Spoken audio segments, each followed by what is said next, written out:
Assalamualaikum warahmatullahi wabarakatuh. Waalaikumsalam warahmatullahi wabarakatuh. Bismillahirrahmanirrahim. Alhamdulillahi rabbil alamin. Wassalatu wassalamu ala ashrafil anbiya'i wal mursalin, Sayyidina wa maulana Muhammadin wa ala alihi wa ashabihil mujahidin at-tahirin, amma ba'du. Saudara-saudara kaum muslimin rahimakumullah. Taubat berasal dari kata-kata taba yatubu, yang isim masdarnya adalah taubatan. Artinya sama dengan roja'a yarji'u, ada ya'udu, pulang atau kembali. Bertobat maksudnya kembali dari yang dilarang oleh Allah.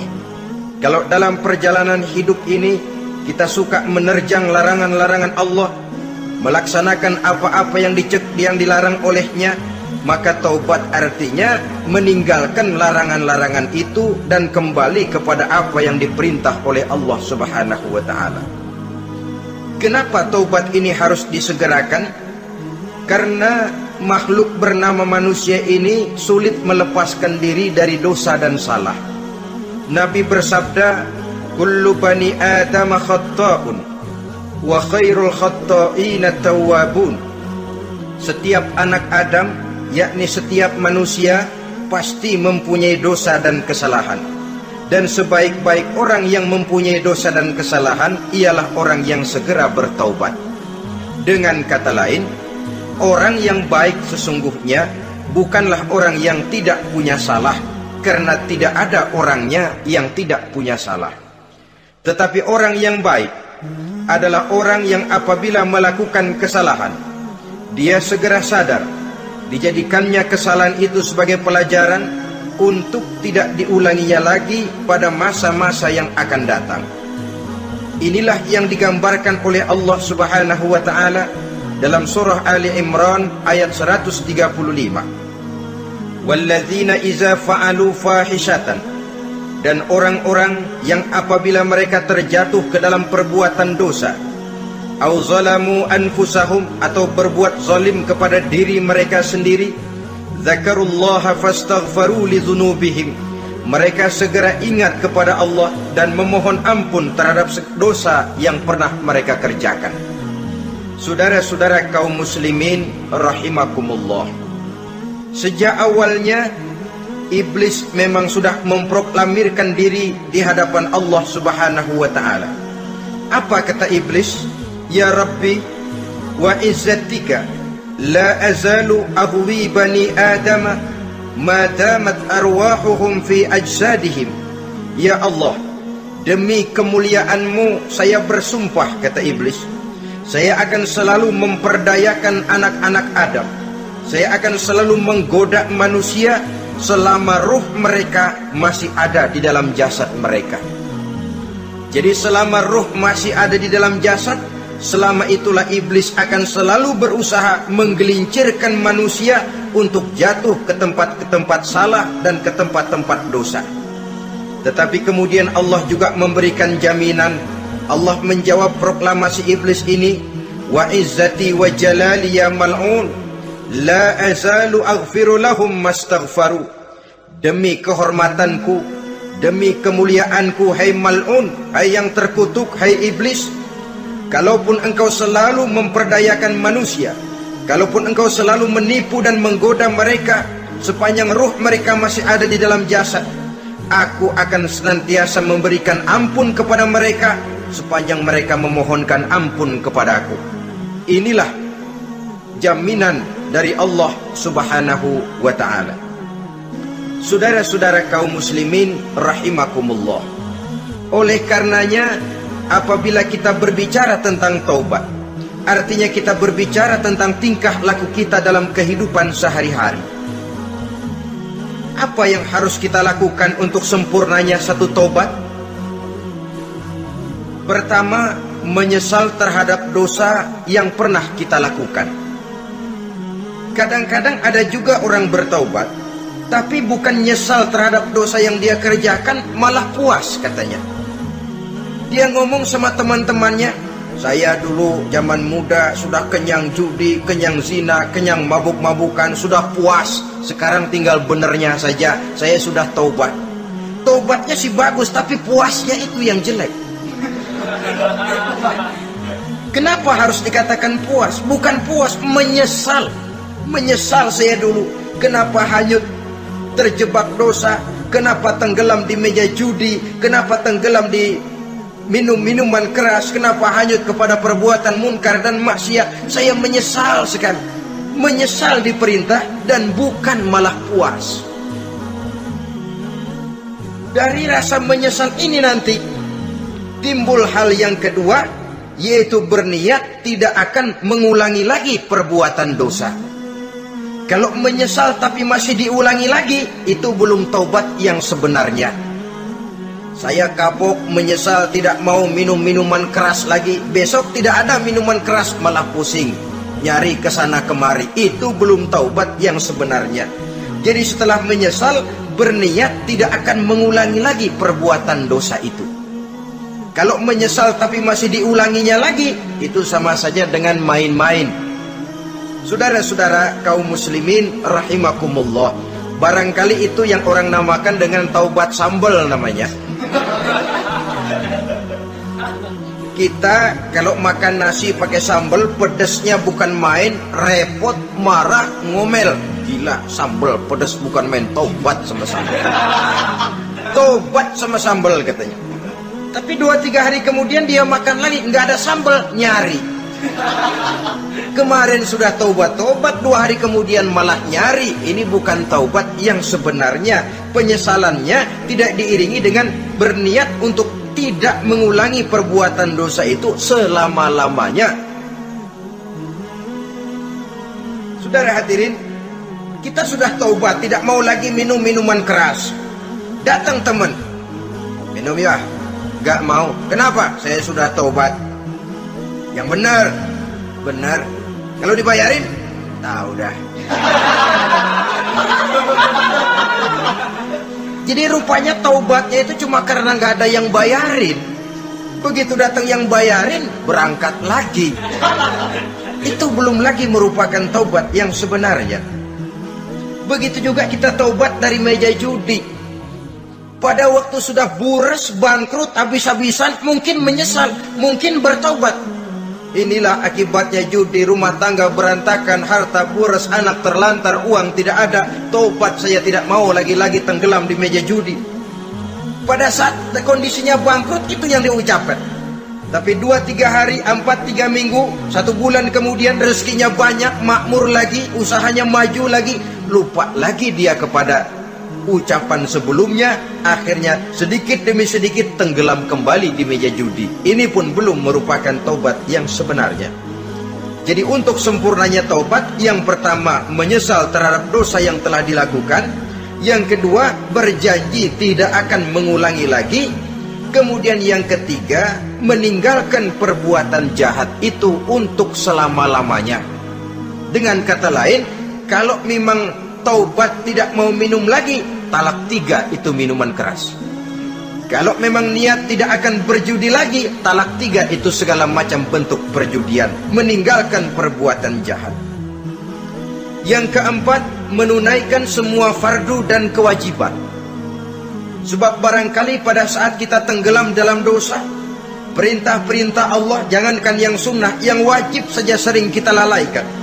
Maka apabila diri telah berniat melaksanakan taubat, maka tunaikan semua kewajiban yang disyariatkan oleh agama kepada kita. Yang kelima, meminta halal kepada para lawannya dengan termasuk mengembalikan hak milik orang lain. Ini kalau menyangkut hukukul adamiyin atau hak-hak manusia.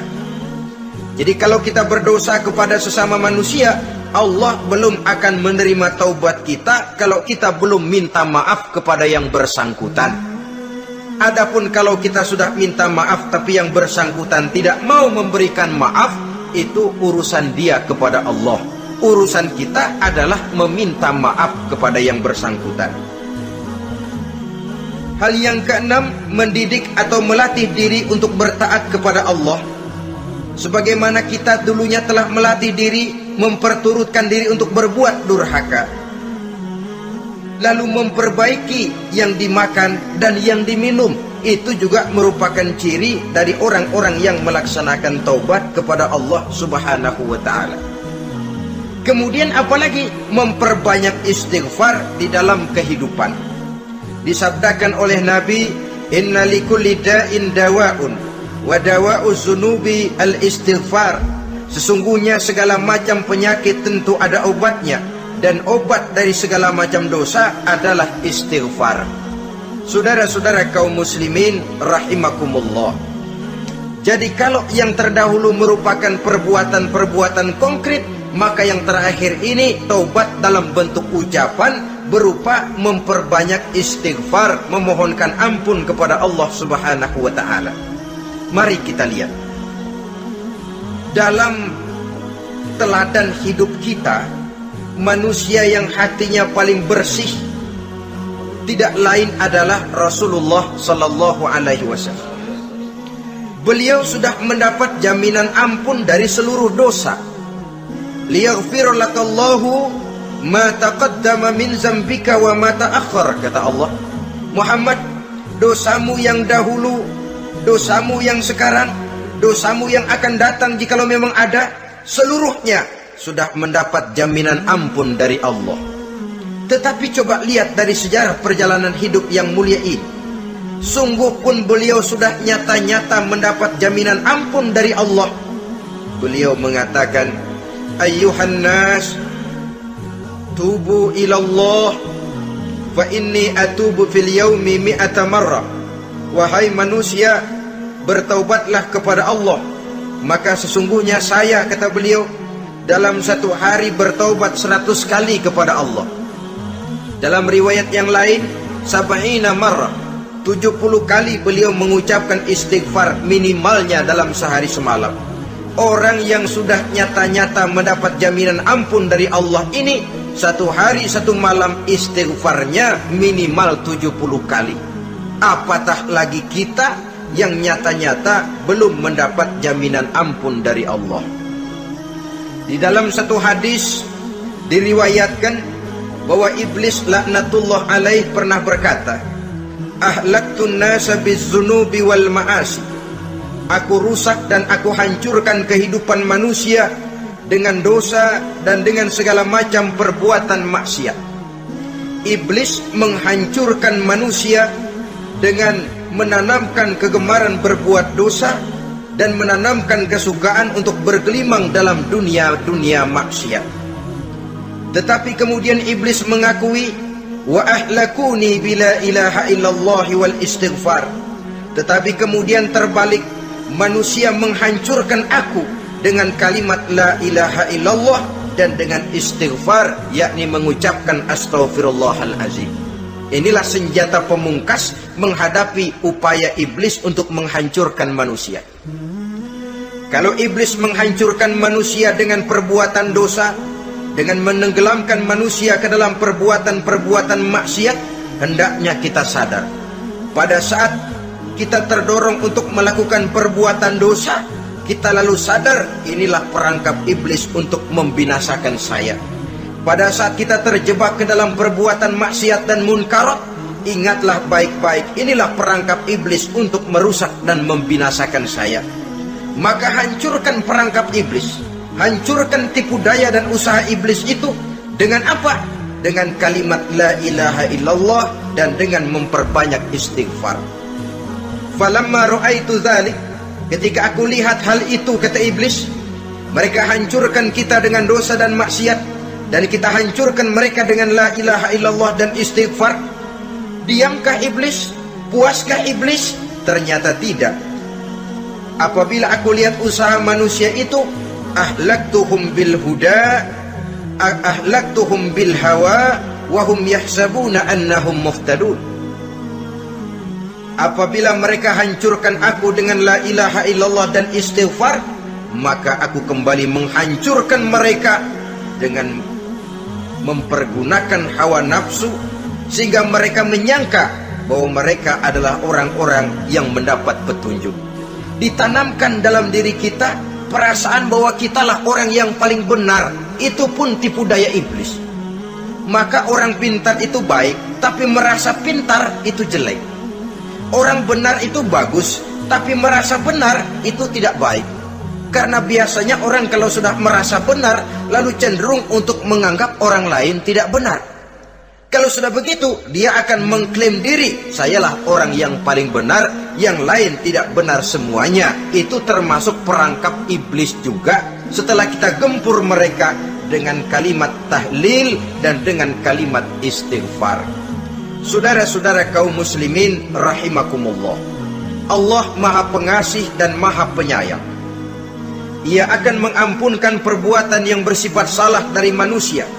Hanya manusia saja yang kadang-kadang bodoh, tidak mau mengampuni dan memaafkan dirinya sendiri, dengan membiarkan dirinya terseret berlarut-larut dalam dosa tanpa keinginan untuk bertaubat. Sepanjang nafas belum sampai di tenggorokan, sepanjang matahari masih terbit di sebelah timur dan terbenam di sebelah barat, sepanjang itu Allah masih akan menerima taubat seorang hamba. Innallaha yaqbalu taubatal abdi ma lam yugharghir. Allah akan senantiasa menerima taubat seorang hamba sebelum nafasnya sampai di tenggorokan. Apabila nafas sudah sampai di tenggorokan, maka taubat sudah terlambat adanya. Lalu yang konkret di dalam kehidupan ini, apa ciri-ciri dari orang yang melaksanakan taubat itu? Seorang ahli hikmah berkata, pertama, orang yang taubat itu kelihatan bahwa dalam kehidupan ini dia mampu menjaga lidahnya dari ucapan yang berlebih-lebihan, dari ucapan yang tidak ada manfaatnya, dari ucapan yang mengandung dosa, namimah, mengadu domba, dan ucapan-ucapan yang merugikan orang lain. Orang yang taubat kelihatan dari lidahnya. Ini yang konkret. Yang kedua, orang yang taubat itu cirinya tidak ada lagi rasa dengki di hatinya. Tidak ada keinginan untuk membenci dan memusuhi orang lain. Kenapa? Dia sudah sibuk memikirkan kekurangan dirinya sendiri, sehingga tidak ada waktu lagi untuk mengorek-ngorek, mencari-cari aib dan kekurangan pada diri orang lain. Ini makna ucapan Nabi, tuba liman syaghalahu aibuhu an uyubin nas. Beruntunglah orang yang kekurangan pada dirinya menyebabkan dia cukup sibuk sehingga tidak sempat mencari-cari dan mengorek-ngorek aib dan kekurangan orang lain. Berbeda dengan orang yang masih jauh dari sikap taubat, selalu berusaha mencari dan mengorek-ngorek kekurangan orang lain, sementara aib dan kekurangan dirinya diumpetin. Ini namanya ilmu kancil. Orang lain disorotin, dia ngaling, ngumpet. Kerjaannya apa? Monten orang lain saja. Dia sendiri tidak mau diponten dan tidak mau memonten dirinya. Akibatnya apa? Sikap introspeksi tidak ada. Sikap mawas diri hilang. Sikap melihat, bercermin terhadap pribadinya sendiri hilang. Yang ada cuma menilai orang lain saja. Jadi adapun orang yang sudah bertaubat ini, di hatinya tidak ada dengki. Melihat orang lain mendapat nikmat, alhamdulillah, dia ikut bersyukur. Lain dengan orang yang jauh dari taubat. Tetangganya dapat nikmat, dia meriang. Tidak senang hatinya melihat orang lain senang. Orang melarat malah tepuk tangan. Saudara hadirin yang saya muliakan, orang yang semacam ini pada hakikatnya selalu disiksa oleh perasaannya sendiri. Kalau tetangganya yang kaya, ditanya kemana dukunnya. Tapi kalau tetangganya jatuh melarat, dia tepuk tangan, gembira bukan main. Lain dengan orang yang sudah bertobat, hasud itu hilang dari dirinya. So hasud inilah yang akan memakan kebaikan yang kita kerjakan. Kata Nabi, hasud itu bisa memakan kebajikan seperti api memakan kayu bakar. Allahu Akbar. Puasa kita, zakat kita, sholat kita, habis keropos dimakan oleh sifat hasud. Tidak terasa, tapi begitu kita punya sifat dengki kepada orang lain, maka sholat kita dimakan oleh dengki tadi, puasa kita dimakan oleh dengki tadi, segala macam kebaikan yang kita kerjakan dimakan oleh si dengki tadi, seperti api memakan kayu bakar, cepat sekali. Itulah sebabnya bagaimanapun banyak kebaikan yang sudah kita kerjakan, jangan bangga dan jangan lalai. Sebaliknya, bagaimanapun besar dosa dan kesalahan yang pernah kita lakukan, jangan putus asa dari rahmatnya Allah Subhanahu wa ta'ala. Jadi yang kedua, ciri orang yang bertobat, di hatinya tidak ada dengki dan tidak ada rasa ingin memusuhi orang lain. Dia berhadapan dengan setiap orang dengan modal husnuzon, baik sangka kepada Allah, tidak a priori. Kadang-kadang ada orang ketemu saja baru tapi sudah punya rasa jelek, diperturutkannya suuzonnya. Yang ketiga, ciri orang bertaubat itu menjauhkan diri dari pergaul dengan orang-orang jahat. Sebab kita tahu bahwa pergaulan sangat besar pengaruhnya dalam ikut membentuk kepribadian manusia. Asyariku wa fi syarri syarrun. Bersekutu dengan kejahatan biasanya ikut jadi jahat.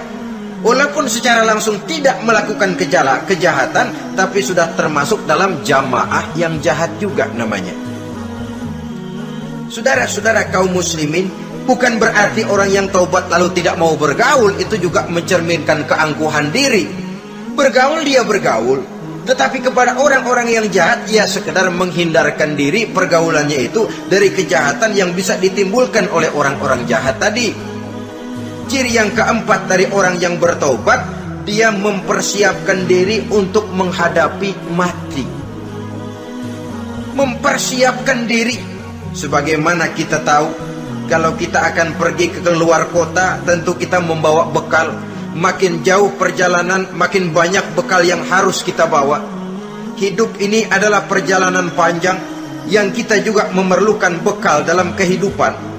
Orang yang bertaubat, orang yang mempersiapkan diri untuk menghadapi maut dan menghadapi hari-hari sesudah maut itu datang. Menghadapi kehidupan di alam barzakh, menghadapi kehidupan di alam akhirat dan selanjutnya. Dia mempunyai persiapan, sehingga kapan maut datang, dia sudah punya persiapan lebih dahulu. Saudara, kalau kita siap dipukul orang, pada saat pukulan itu datang, rasanya sakitnya agak lebih kurang daripada kita tidak pernah siap untuk dipukul. Walaupun bobot pukulannya sama, tapi kita akan lebih punya daya tahan kalau kita sudah siap. Oleh karena itu, orang yang bertobat, orang yang mempunyai persiapan untuk menghadapi mati. Tidak hanya untuk menghadapi mati, tapi juga menghadapi hidup di seberang kematian nanti. Maka karenanya, dia sibuk dengan dunianya, tapi juga dia lebih sibuk dengan akhiratnya.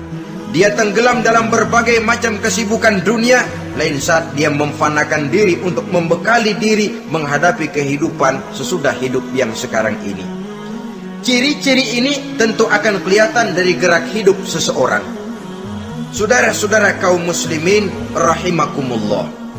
Jadi dengan kata lain, kalau kita kembali kepada surah Ali Imran ayat 135 tadi, apabila dalam kehidupan terjebak kita kepada perbuatan dosa atau zalim kepada diri sendiri, zakarullah, segeralah mengingat Allah, fastaghfaru li dzunubihim, dan segera memperbanyak istighfar, memohon ampun kepada Allah Subhanahu wa ta'ala.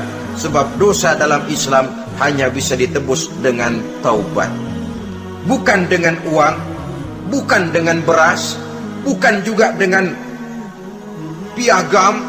Dosa dalam Islam hanya bisa ditebus dengan melaksanakan taubat kepada Allah. Dan untuk bertaubat tidak usah ngulur waktu.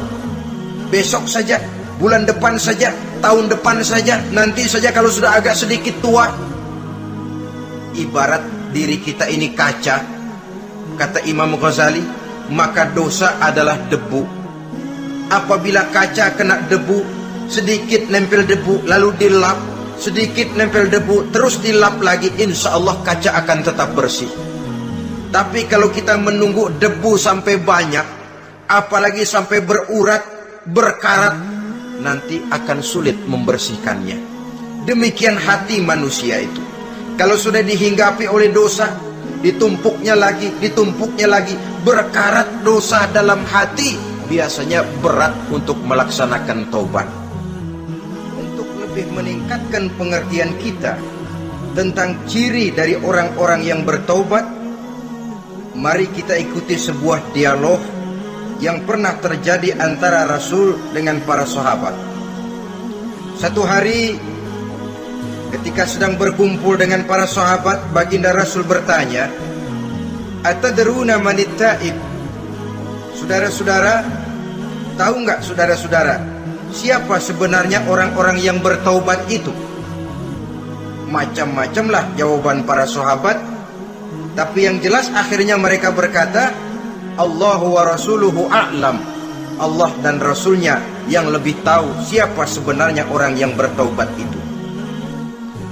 Atas jawaban ini, baginda Rasul lalu menegaskan, pertama, man taba wa lam yata'allamil ilma falaysa bitaibin.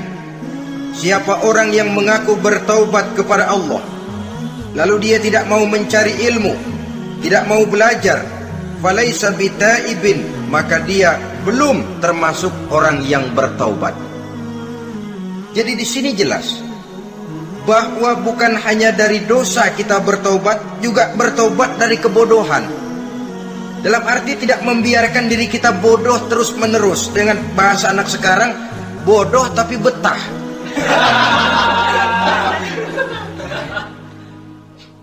Orang yang mengaku bertaubat tapi tidak menggali ilmu, tidak mau belajar, tidak mau mencari ilmu, tidak hadir di mana majelis taklim, belum dianggap taubat yang sebenarnya. Jadi grafik orang yang taubat itu kelihatan dari kesungguhannya mencari ilmu, menghadiri majelis taklim, menghadiri kuliah-kuliah, ceramah-ceramah dan diskusi-diskusi keagamaan. Rakus dia dengan ilmu pengetahuan agama, sehingga dengan ilmunya taubatnya semakin mantap. Ini ciri yang pertama. Lalu beliau bersabda lagi, wa man taba wa lam yazdad fil ibadati falaysa bitaibin. Barang siapa yang mengaku bertaubat tapi ibadahnya tidak tambah-tambah, maka dia belum termasuk orang yang taubat. Orang yang bertaubat ada grafik peningkatan ibadahnya. Jadi kalau mulutnya taubat, minta ampun, tapi ibadahnya gitu-gitu aja, belum merupakan taubat yang sebenarnya. Jadi pada saat dia melaksanakan taubat, memproklamirkan diri untuk kembali ke jalan Allah, nilai ibadahnya meningkat. Kalau sholatnya tadinya cuma sekedar yang wajib-wajib saja, setelah dia taubat bertambah melaksanakan yang sunnah, rawatibnya, qobliyah, ba'diyahnya, atau kemudian nawafilnya berupa tahajud, hajat, duha, istikharah, dan sholat-sholat sunnah lainnya. Jadi kelihatan dari peningkatan ibadahnya. Ini ciri yang kedua. Yang ketiga kata Nabi lagi, wa man taba wa lam yardal khusama falaysa bitaibin. Barang siapa yang mengaku bertaubat kepada Allah tapi dia tidak bisa meridhoi musuh-musuhnya, maka belum lagi dia dianggap orang yang bertaubat. Meridhoi, memaafkan musuh. Saudara, memberi maaf itu lebih sulit daripada minta maaf. Tapi memberi maaf lebih mulia daripada minta maaf. Minta maaf gampang, memberi maaf yang sulit. Karena itu orang yang memberi maaf menunjukkan jiwa yang lebih luhur daripada orang yang minta maaf. Sebab apa? Posisi orang yang memberi maaf kan posisi orang yang menang. Biasanya dalam posisi menang orang gampang congkak dan sombong. Orang datang minta maaf kepada kita, lalu timbul keseganan. Iya, minta maaf sih gampang. Memberi maaf itu yang sulit, tapi itu yang sangat dianjurkan, dan itu merupakan ciri dari orang-orang yang bertaubat. Lalu apalagi? Wa man taba wa lam yughayyir libasahu wa zinatahu falaysa bitaibin. Barang siapa yang mengaku bertobat tetapi pakaian dan perhiasannya tidak berubah, maka dia belum lagi dianggap bertobat. Orang bilang pakaian memang kulit, yang penting isi. Tetapi bagaimanapun kulit mencerminkan isi. Dari pakaian kita bisa mengkaji kepribadian seseorang. Saya berpendapat bahwa pakaian penting, kulit juga penting. Kulit penting, isi penting. Kulit tanpa isi tidak ada artinya. Isi tanpa kulit juga meragukan orang. Wah, yang penting kan isinya, kulitnya gimana saja. Saya mau tanya, saudara dapat duren di jalanan, isi aja nggak ada kulitnya, kira-kira dimakan nggak duren? Paling kurang akan menimbulkan keraguan, jangan-jangan sudah dicampur racun ini. Jadi dengan demikian orang yang bertaubat ini kelihatan dari cara berpakaian, cara berhias diri, tidak over. Dia kembali kepada fungsi berpakaian. Dalam Islam kan sesungguhnya fungsi pakaian itu yang paling utama. Pertama, nutup aurat, itu ukurannya. Yang kedua, pantas. Yang ketiga, baru soal mode. Di zaman kita sekarang terbalik. Mode nomor 1, pantas belakangan, nutup aurat apa tidak nomor 16. Kalau sudah mode, kita kira kekurangan pertimbangan. Ini buat saya pantas apa tidak, ini menutup aurat apa tidak. Kita balik. Padahal fungsi berpakaian dalam Islam tujuan utamanya pertama nutup aurat. Biar modenya mutaakhir ciptaan Pierre Cardin sekalipun, kalau memang tidak nutup aurat, ya hukumnya masih belum berpakaian. Atau juga ukuran yang kedua, pantas. Yang orang lain pantas kita pakai, belum tentu kita pantas. Kita kadang-kadang kehilangan pertimbangan. Lihat iklan bintang film memakai pakaian yang begini bagus, lalu kita pakai saja. Ya tentu namanya bintang film. Kadang-kadang pakaian untuk show dipakai buat kondangan, akhirnya habis sekampung orang nonton dia. Ya nggak pantas toh, nggak wajar. Saudara hadirin yang saya muliakan, orang yang bertobat kelihatan dari pakaian dan perhiasannya. Kalau sudah memakai perhiasan, ya sekedarnya saja. Tidak lalu dengan niat supaya orang tonton, supaya orang lihat, supaya orang tahu dia kaya, supaya timbul decak kagum, asal dia lihat orang lalu wah. Kalau sudah diwahi lalu senang. Saudara hadirin yang saya muliakan, kemudian kata Nabi lagi, wa man taba wa lam yubaddil ashabahu falaysa bitaibin. Siapa yang mengaku bertaubat tapi pergaulannya dari itu ke itu saja, seperti itu juga, tidak mengalami perubahan, maka dia belum lagi dianggap bertaubat. Kalau taubat kita dari judi, jangan bergaul lagi dengan penjudi.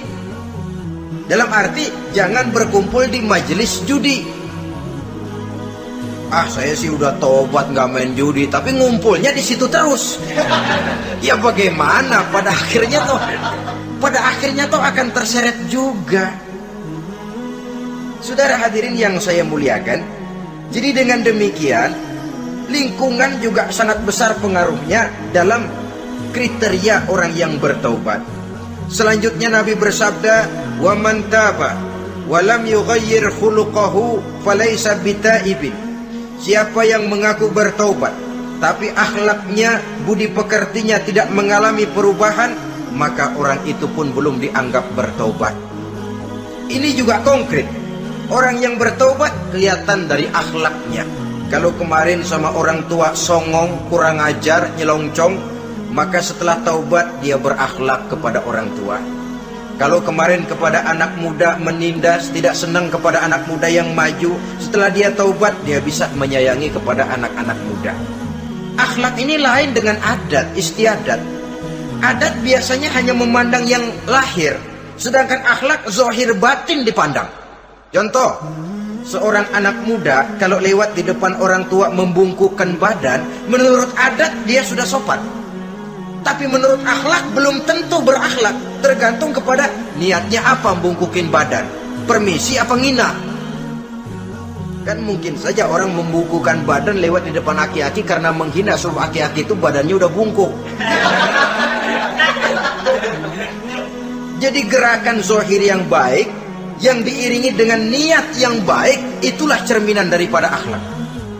Kalau adat terlepas dari soal niat, asal zahirnya sudah oke, menurut adat, oke, dia beradat. Niatnya apa? Adat tidak pernah menilai.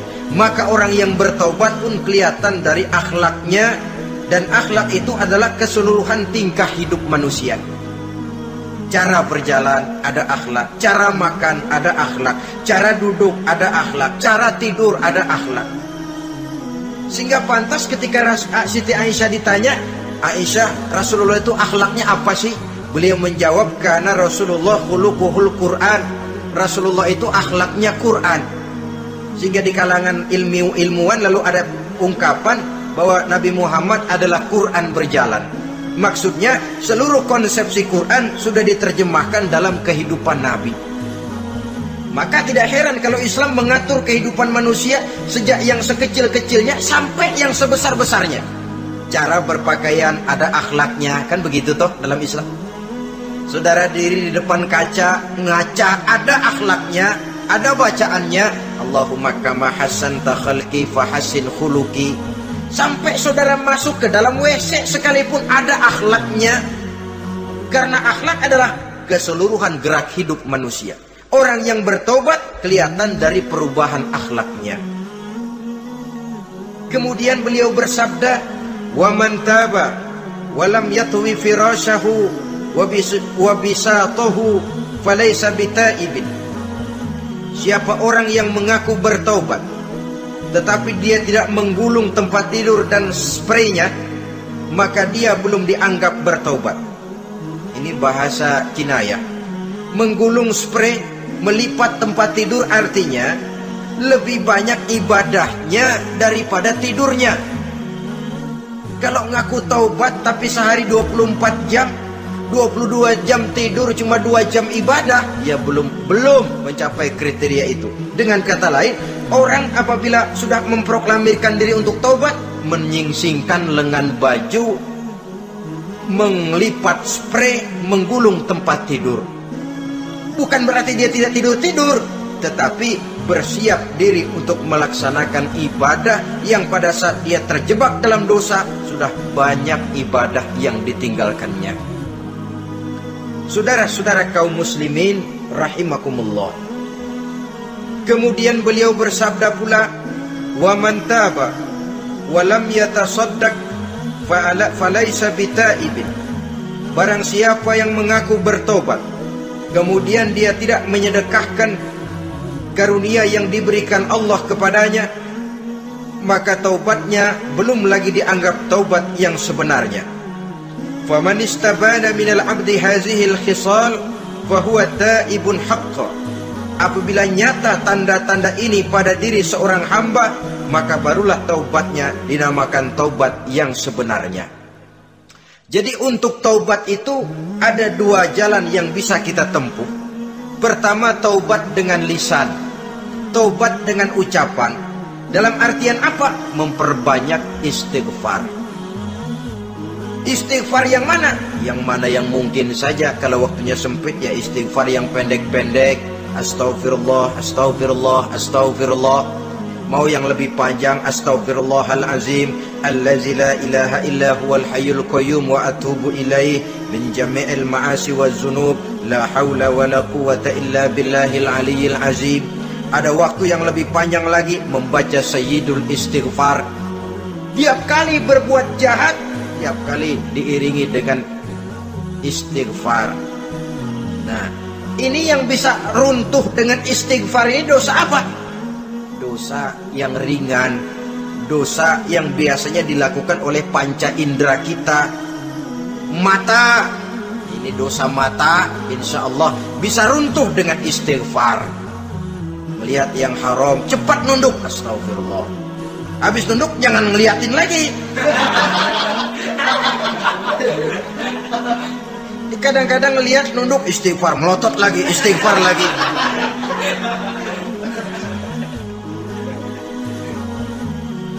Saudara hadirin yang saya muliakan, Kata Imam Ali, nazratul ula laka wathaniyatu alaika. Ini dalam menjaga mata.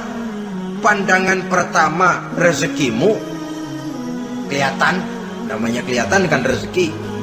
Pandangan pertama rezekimu, ulangannya dosamu.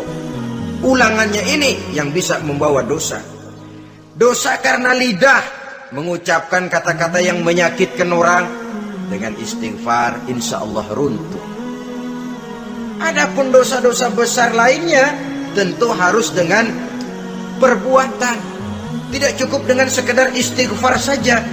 Perbuatannya apa? Itulah seperti yang sudah saya sampaikan pada ciri-ciri orang yang bertaubat tadi.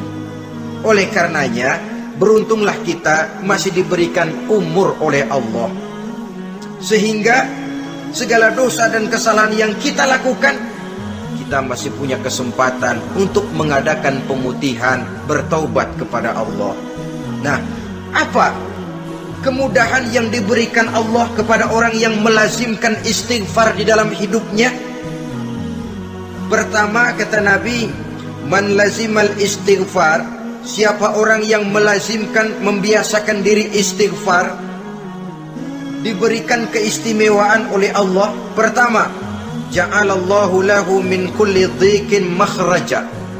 Allah akan memberikan jalan keluar untuknya dari segala macam kesulitan.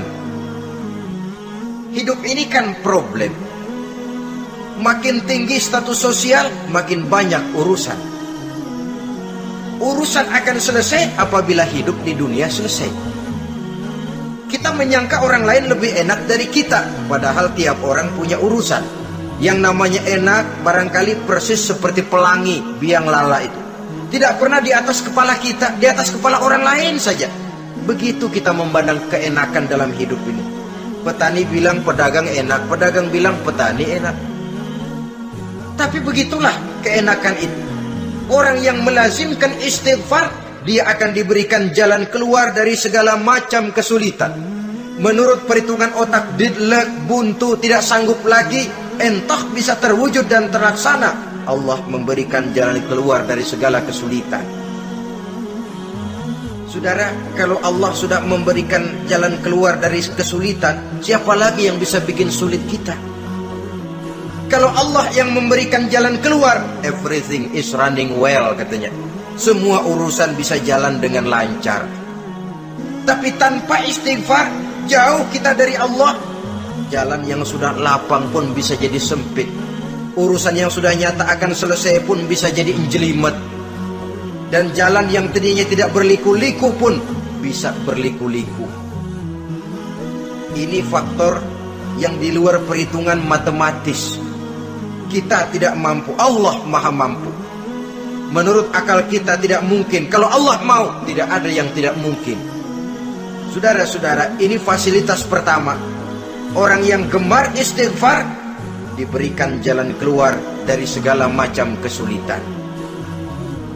Yang kedua, wa min kulli hammin faraja, diberikan kegembiraan dari setiap kesusahan yang dihadapinya.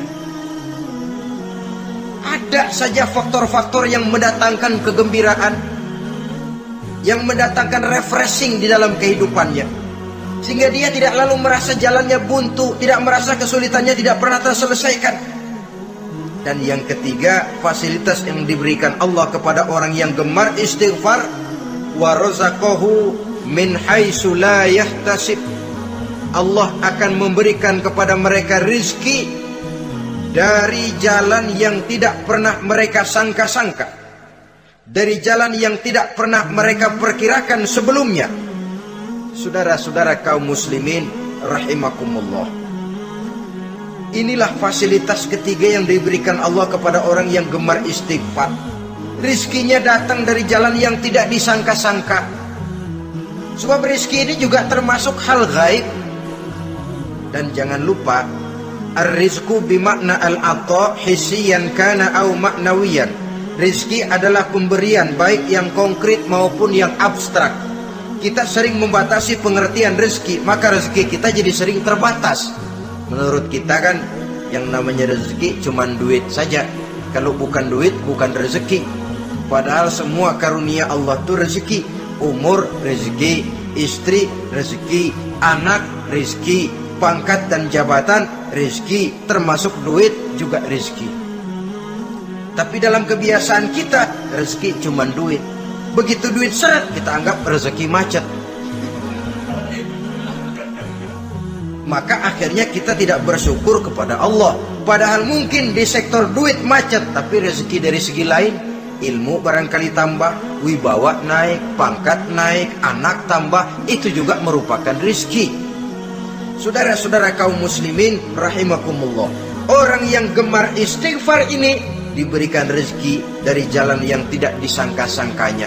Dibukakan perbendaharaan Allah untuknya, sehingga rezekinya datang dari cara yang tidak disangka-sangka. Allah Maha Kaya. Kalau dia mau, la mani'a lima a'taita wa la mu'tiya lima mana'ta. Tidak satu kekuatan pun yang mampu mencegah apa yang hendak diberikan Allah, dan tidak satu kekuatan pun yang sanggup memberikan apa yang dicegah oleh Allah Subhanahu wa ta'ala. Ini keistimewaan yang diberikan Allah kepada mereka yang gemar beristighfar di dalam kehidupan ini. Jangan lagi berpikir, gua sih nggak punya dosa, istighfar amat. Sombong, saudara-saudara. Manusia itu lebih baik merasa banyak dosa daripada merasa tidak punya dosa. Tanda orang bahagia, kata Nabi, 4. Pertama, orang yang selalu ingat kepada kesalahan yang pernah dia lakukan. Itu orang bahagia. Selalu ingat kepada kesalahan yang pernah dilakukannya, sehingga pada saat akan melakukan kesalahan yang baru, dia mikir-mikir, dosa gue yang kemarin udah 3 keranjang, nih nambah lagi. Ingatannya terhadap kesalahan yang lalu akan merupakan langkah preventif yang mencegah dirinya untuk tidak menambah kesalahannya. Orang bahagia, orang yang selalu ingat kesalahan yang pernah dia lakukan, terbayang di pelupuk mata, bukan ngumpet-ngumpetin dosa. Sebab apa yang mau kita umpetin di hadapan Allah? Yang kedua, tanda orang bahagia itu orang yang selalu melupakan kebaikannya. Kalau dia berbuat baik, dia lupakan. Dia anggap dirinya belum pernah berbuat baik, sehingga di mana ada kebaikan dia tidak bisa ikut, dia merasa sangat rugi, sebab dia anggap dirinya belum pernah berbuat baik. Yang ketiga, tanda orang bahagia, dalam urusan dunia dia lihat ke bawah, sehingga timbul rasa syukurnya, bahwa kalau dia sengsara masih banyak yang lebih sengsara dari dia, bahwa kalau dia miskin masih jauh lebih banyak yang miskin dari dia, bahwa kalau dia menemui kesulitan masih banyak yang jauh lebih sulit dari dia. Dengan cara itu jiwanya akan lapang, hidupnya akan tenang, dan dia tidak pernah ingkar kepada nikmat yang diberikan Allah. Sebaliknya, yang keempat, tanda orang bahagia itu dalam urusan akhirat dia lihat ke atas. Dunia lihat yang bawah, akhirat lihat yang atas. Kalau dia bisa sholat, kenapa saya tidak? Kalau dia sanggup puasa, kenapa saya tidak? Kalau dia bisa baca Quran, kenapa saya tidak? Timbul panas, nyontoh ibadah mendatangkan kebahagiaan. Rakus ibadah malah dianjurkan, rakus dunia malah tercela. Nah, lawanannya orang celaka, saudara-saudara. Orang celaka juga tandanya 4, lawanan yang tadi itu. Pertama, orang yang selalu melupakan kesalahannya. Kalau berbuat dosa lupa, sok bersih. Alah, dosa gue mah dikit. Saudara hadirin yang saya muliakan, orang yang selalu melupakan kesalahan, menganggap dirinya bersih, akhirnya kalau ingin berbuat dosa nggak mikir-mikir, tidak ada lagi yang ditimbang-timbang. Selanjutnya, yang kedua, orang celaka itu orang yang selalu mengingat kebaikannya. Akhirnya apa? Timbul sifat nepuk dada, membanggakan jasa, lahirlah pahlawan-pahlawan kesiangan. Selalu membanggakan diri, nepuk dada, kalau enggak saya, itu masjid, kalau enggak saya, itu pesantren, kalau enggak saya, itu umat, kalau enggak saya. Memangnya kalau enggak sampean kenapa? Orang yang celaka adalah orang yang selalu menghitung-hitung kebaikan yang pernah dikerjakannya. keikhlasannya kurang, makin dia hitung, makin kurang nilai pahalanya. Makanya kalau berbuat baik, ya anggap saja buang sampah, gak usah ditengok-tengok, gak usah diingat-ingat, dan gak usah mengharap orang yang kita tempat berbuat baik akan membalas kebaikan. Saudara hadirin yang saya muliakan,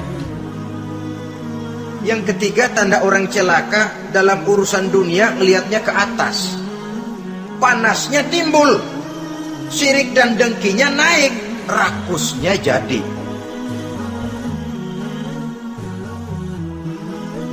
Timbul sifat panasnya itu, tidak mau ngerti. Kalau tetangga saya bisa beli kulkas, kenapa saya tidak? Kalau tetangga saya bisa beli motor, kenapa saya tidak? Kalau tetangga saya bisa beli mobil, kenapa saya tidak? Gaji nggak cukup, tuyul piara.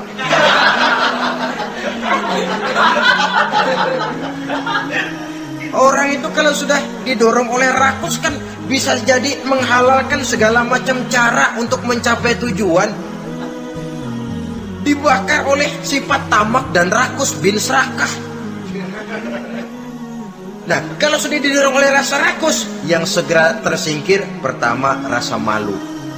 Orang kalau sudah rakus nggak ada malunya, rasa malunya hilang. Padahal syarat jadi orang itu kan kalau punya rasa malu. Nggak punya rasa malu, kurang syarat jadi orang. Akan bagaimana jadinya masyarakat, bahkan bangsa dan negara, kalau rakyatnya sudah tidak punya rasa malu. Yang kedua rasa takut hilang, terutama takut kepada Allah. Sirna sama sekali, sudah tujuan menghalalkan cara. Yang keempat tanda orang celaka dalam urusan akhirat, lihatnya malah ke bawah. Kenapa kamu enggak sholat? Itu bapak anu yang tuaan, enggak, saya enggak lagi. Kenapa ngelihatnya mesti kepada yang begitu? Sehingga lalu tidak ada gairah untuk mencontoh. Saudara-saudara kaum muslimin rahimakumullah, walaupun serba singkat oleh karena terbatasnya ruang pembicaraan ini, mudah-mudahan bisa memberikan gambaran sepintas tentang ciri-ciri orang yang bertaubat. Dengan harapan, marilah kita menjadi orang yang bertaubat sebenarnya, dengan ciri menyesal terhadap dosa yang pernah kita lakukan, meninggalkan perbuatan jahat, dan berjanji tidak akan mengulangi lagi perbuatan jahat itu. Kalau dia menyangkut hak-hak manusia, maka hak itu harus kita kembalikan, dan kepada yang bersangkutan kita harus meminta maaf. Apabila ditambah dengan kegiatan lisan, memperbanyak istighfar dalam kesempatan yang mungkin di sepanjang perjalanan hidup ini. Ini sajalah yang kita bicarakan pada pertemuan kali ini. Terima kasih atas segala perhatian. Mohon maaf atas segala kekurangan. Usikum wa nafsi bitaqwallah. Wassalamualaikum warahmatullahi wabarakatuh. Waalaikumsalam